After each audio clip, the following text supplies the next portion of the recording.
Hello and welcome to Just a Word. This is a channel that just does commentary on movies, TV shows, events, even music, whatever I decide to talk about. And if there's something you'd like to talk about, you can mention it in the comments, but keep your comments respectful. Thank you. So today, for the first publication on Just a Word, I want to discuss the film Highest to Lowest. I know I'm a bit late.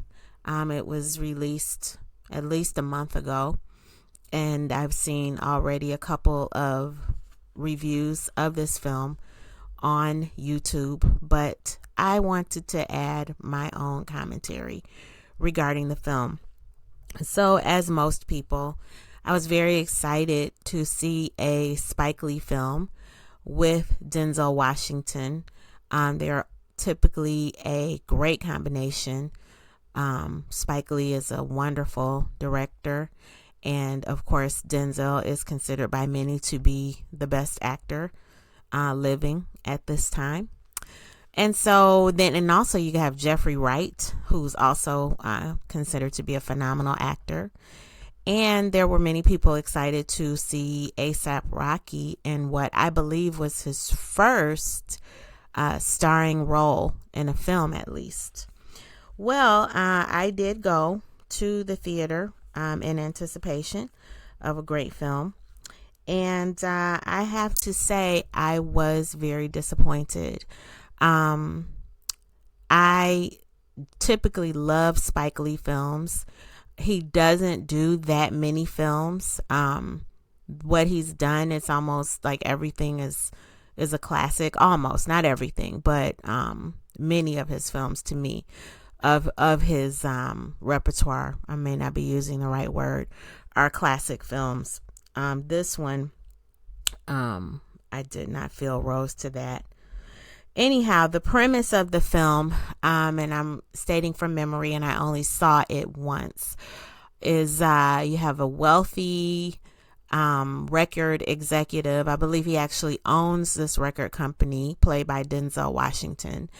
Very successful. I believe that he probably is self-made, worked his way up to the top, and is extremely successful.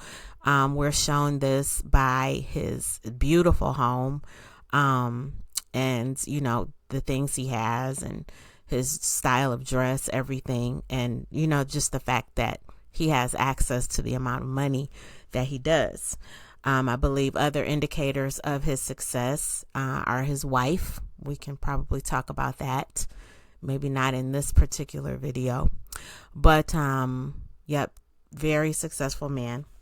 And then this man is part of his friend group, entourage, employees, what have you, includes a man who is his driver and also a friend. Denzel's character has a son, an only child, and his friend also has an only son as well. For those of you who have not seen the movie, there is a plot that is executed to kidnap Denzel's son for ransom, and that plot was kind of poorly executed. They ended up capturing the friend's son instead, but still holding him for ransom, even when it was discovered that they had released the wrong boy or wrong young man. And the question, now this is probably the most interesting part of the movie and the most thought-provoking.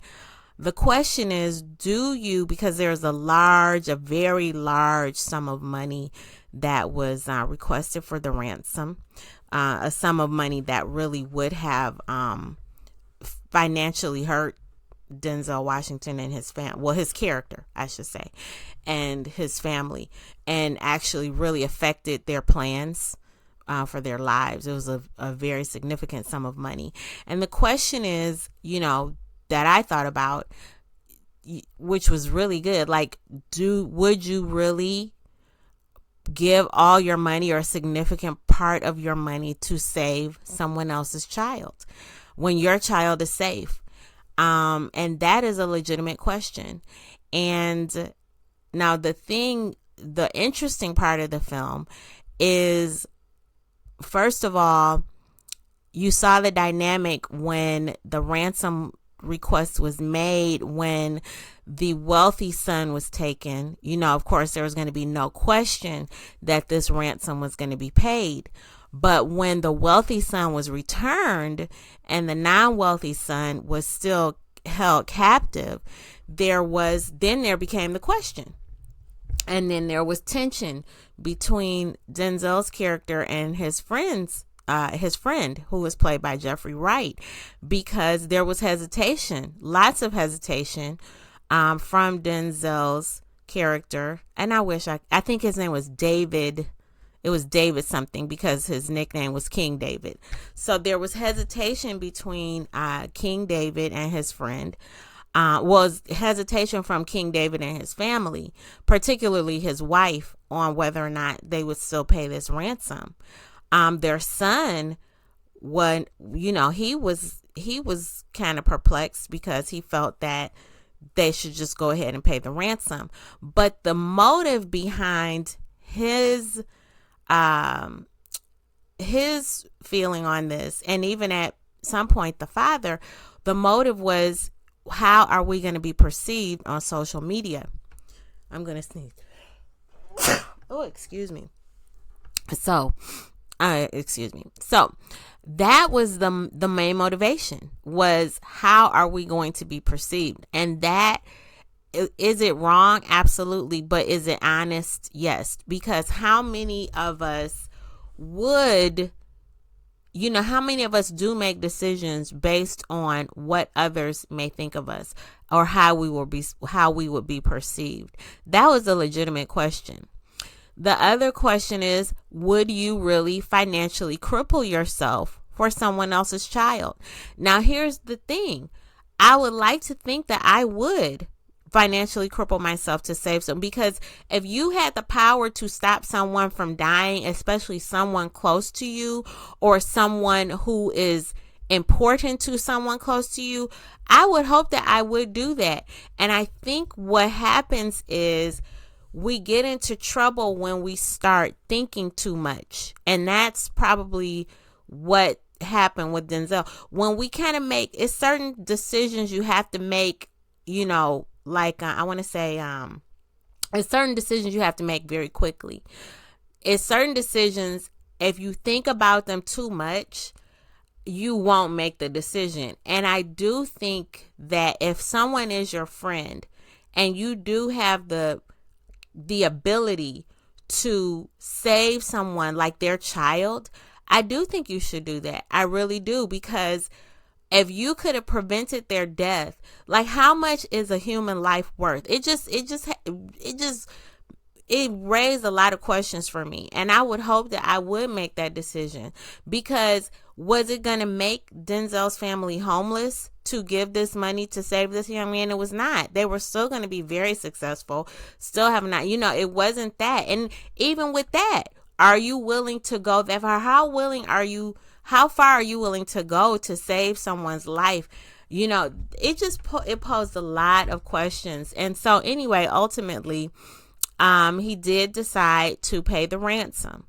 And then that led to the film's, I've gotten off track, but anyway, it led to the film's, a very good climactic action sequence, which, and then I'll get to plot holes in a minute, but it was a good, really entertaining action sequence to watch the exchange of the money, the ransom money, from King David to the kidnappers. Also another question. So that was a really entertaining sequence to watch. So I've already mentioned we all know the starring actor is Denzel Washington, Jeffrey Wright, and of course A$AP Rocky. The woman who played King David's wife, I have never seen her before. I looked up her IMDb after the film, and I saw that she does have, significant credits in Hollywood. The young man, okay, so the young man who played Denzel's son, I've never seen him before, but the young man who played Jeffrey Wright's son was actually Jeffrey Wright's actual son. So that was really cool. And then Rick Fox was in it. He was in there briefly. He had some screen time. And Rick Fox was a retired NBA player. And then there's Ice Spice. It was quite a mention of her, who is a rapper, for those of you who are not familiar. She was in the film for probably 30 seconds. Okay, I will go back to that. She was in the film for about 30 seconds. So anyhow, those would be the most significant. Oh, wait a minute. Let me take that back. Okay. There also in the film is, I don't know his name. I didn't do a lot of research before I did this, but for those who watch The Gilded Age, the man who plays Peggy Scott's father is in the film. Also, there's another lady who I don't know her at all, who's law enforcement. Don't know her name. She was good. And also, interestingly, in the film is the man who plays Mayhem, the character called Mayhem in the insurance commercials. I cannot remember which insurance that is, but he's funny in the commercials, but for whatever reason they put him in this film and it was interesting. I'll just say that. Okay, so that's the actors. Now, my good points, the things that I did find entertaining, enjoyable in this film, as I already mentioned, like Denzel, the apartment, or King David, I should say, the apartment that they lived in the building was absolutely beautiful. I guess this is a real building in New York. I mean, the balcony, the way that was gorgeous. That was an absolutely gorgeous apartment building. The apartment itself was gorgeous. The decorations were exquisite. You know, as I said, they really, it was evident that these were very wealthy and successful people and very cultured by the artwork, and the style of design of their apartment was great. The wardrobe also, particularly Denzel's. Denzel, you know, obviously a very handsome man, gorgeous suits, his hair, you know, the way they cut it. I think Denzel has a great head of hair. For whatever reason, they chose to dye it in this film and not let his gorgeous salt and pepper show. I thought that would have been great. But anyway, he did the salt and pepper in Gladiator too. For whatever reason, they decided to dye his hair, but you know, still nicely cut, everything. So that was good. The settings were good. Like I said, the action sequence for the exchange of the money was also really entertaining and shot well. I just think Spike Lee, now I don't know who his director of cinematography was, but I do believe that Spike Lee has a large hand in his cinematography. He is the director, and I always really feel like his films are shot very well. So I did enjoy that. The music, I also always, that is a trademark of Spike Lee films. Music is a key. It's almost like a character in the film. And I will say, that song that A$AP Rocky did, like Back to the Front, whatever that was, I enjoyed that. The beat was awesome.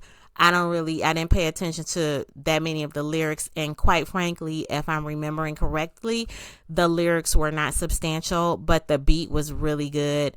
That was good. I will say that I enjoyed that.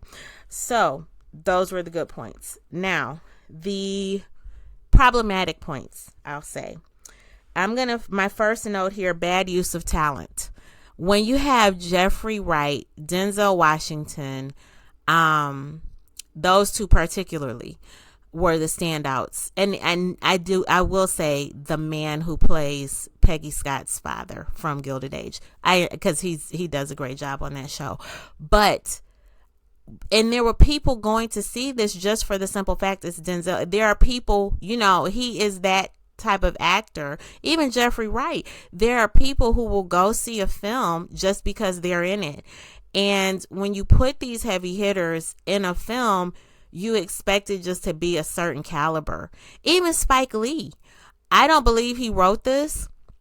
I do not, and I didn't research who wrote it, who was the actual producer.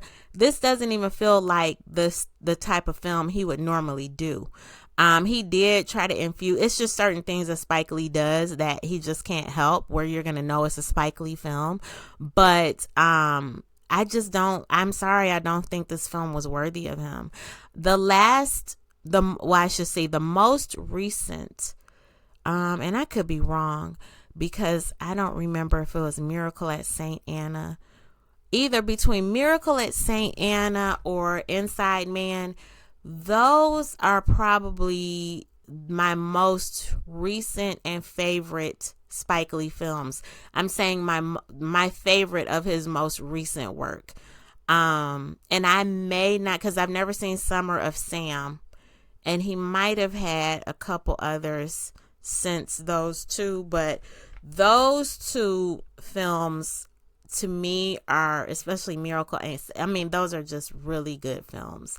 And then we're not even talking about his work in like the 90s or the 80s. We're not even talking about that. But yeah, so I was really kind of thrown off with this one. That's that. Bad use of talent. Next one, poor talent. Okay, so when I say poor talent, I mean the acting style. So of course Denzel is going to do his thing. Of course Jeffrey Wright is going to do his thing, even though I don't even think they used him well. I didn't really, some of the writing, some of the escalations of these scenes and the tension didn't make any sense.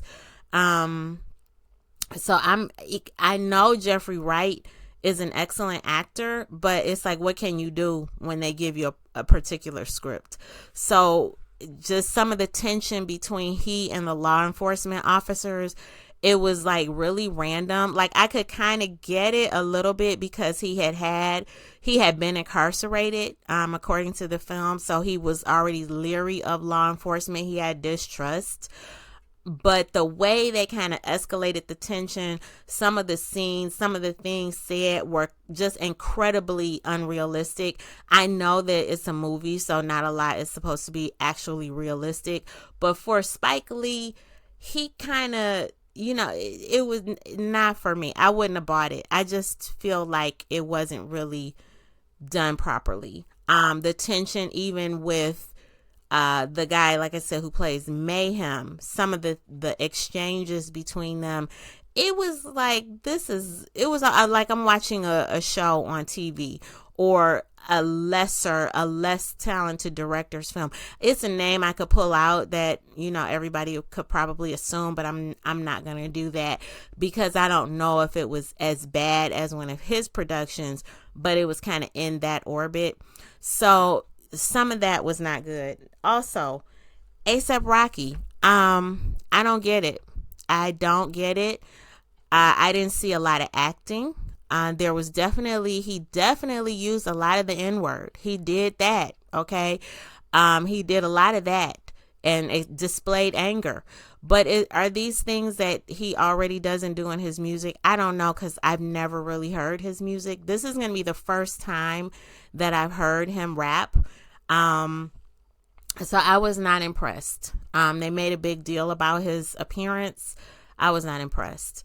There's also a lot of talk of him looking like Denzel. I can see it a little. He has a handsome face, but I'm not going to go that far into it, but yeah, I don't see it so much for him, but I will say he's got a lot of confidence. So there's that. Plot holes. Okay. One of my first plot holes is, I mentioned the exciting exchange with the exchange of the ransom money. Great looking scene, but the way the scene was written and what was implied are that there were several people involved in this scheme. Like, I would say maybe 15, 20 people. If you saw the way the things were done to dupe the money. Even it was so much involved in the ransom exchange. When they finally did find the money and all the money was intact, none had been split up, that makes no sense to me. Because even if let's say there were 10 people involved in the scheme, you didn't split any of the money with those 10 people, what were you doing? They didn't demand their money right then. Why was every single dollar that was demanded was in place? The other piece, with all the people involved in the ransom exchange, there was a point at which the King David, Denzel's character, goes to confront A$AP Rocky's character. And he's in a music studio by himself, alone with there's the engineer or whatever at the board, but he's alone. Denzel's character, who is not a young man, who would not be fighting. This is not the Equalizer Denzel. Okay, this is just King David record producer Denzel, walking alone into a very dangerous looking building with no one at the front guarding, no one else in the studio, just this person at the board and A$AP Rocky in the booth. And he's able to go in there by himself. But yet 10 to 20 people are involved in the kidnapping ransom exchange. None of that makes any sense. This is the other thing. And I discussed this with another person who also did not love this movie. The type of money that was requested, because they requested a foreign currency. How would this character have known if counterfeit money wasn't used? Why did they not just give this person counterfeit money? Because they're asking for a foreign currency. What expertise would they have which would have clued them into counterfeit currency being used? Why did they actually have to give them genuine currency? It was so many questions. So there's that. I think those are my main plot holes. The actor who played King David's son, he's young, not great. Some of the scene choices, we had questions. I went with a group of people. Some of the ways some of the scenes were shot, one in particular with Rick Fox and two of the police officers, they shot Rick Fox sitting down with the officer standing up, and the shot was taken from their perspective, kind of looking down at him. I thought it was a practical reason because Rick Fox is so tall and those actors may have been kind of short, so it may have been kind of difficult to get them together in one frame, so they went with that. But others kind of saw it as symbolic with like the police looking down at him, but there was not a lot of tension. There wasn't any type of tension between these characters in that scene, so I don't know. That's why I think it was more of a practical choice. There was one issue of continuity, so I kind of noticed a lot of things. I'm very observant, so like I mentioned Denzel's hair, how they dyed it, the cut was nice.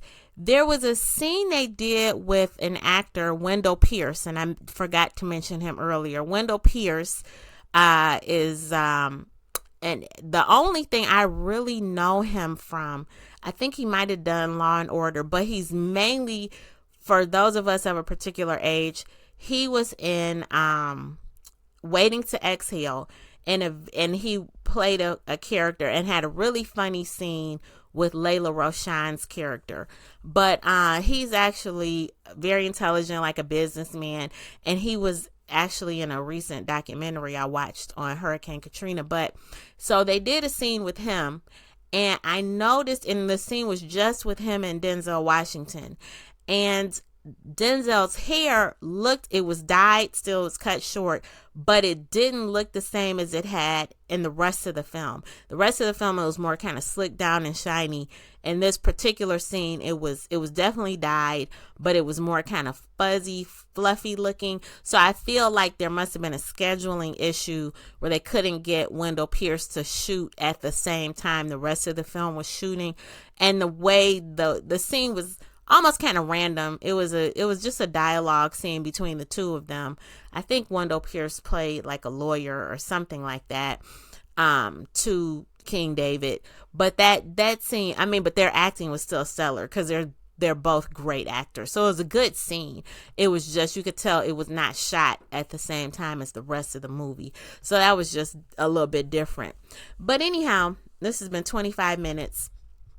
At the end of the day, and this film is, I believe it's streaming now on Apple TV. And me and the person who discussed it a couple weeks ago, we were like, this should have just streamed. It could have. I could see I could see the appeal of the big screen, because like I said, that scene with the ransom exchange, it was very entertaining and well done. Didn't make a lot of sense when you go back and think about, why none of the money had been split up. And I think it had been a couple of days since the ransom exchange happened, so they had time enough to split the money up. There was a piece of jewelry that the kidnapper asked for, they kind of tacked on. He had given that to his girlfriend. He did that immediately. So why didn't you split the money up immediately? So it was just weird. I could do some other conversation. It's already been 25 minutes about, a big topic. I'm not going to get into that right now, but some of the casting choices I think was a little bit symbolic for as far as the love interests. There's some things that can be derived from that, but not going to get into that right now. However, this was my review of Highest to Lowest. If I was going to put it on a scale, that's sad, I would say out of 5, I would probably give it, I would have to give it a 3. I have to be honest. I would give it a 3 out of 5. And that 3 is going to be based on, there was even an insight. I could really go into some other things here, but I would give it a 3 out of 5. The actors in it were great. Well, the 2 I mentioned, 3, maybe 4 because of Wendell Pierce, but the acting, the woman who played Denzel's wife, I was shocked. When I watched the film, I was thinking, whose niece, sister, girlfriend is this, and how did she get in this film? But then when I saw she had credits, I was shocked. I thought she was horrible.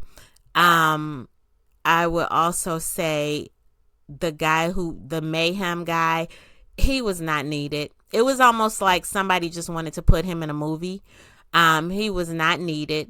Like I said, some of the exchanges between he and Jeffrey Wright they were very inappropriate. And didn't make any sense to me. Law enforcement professionals would not talk to a person like that.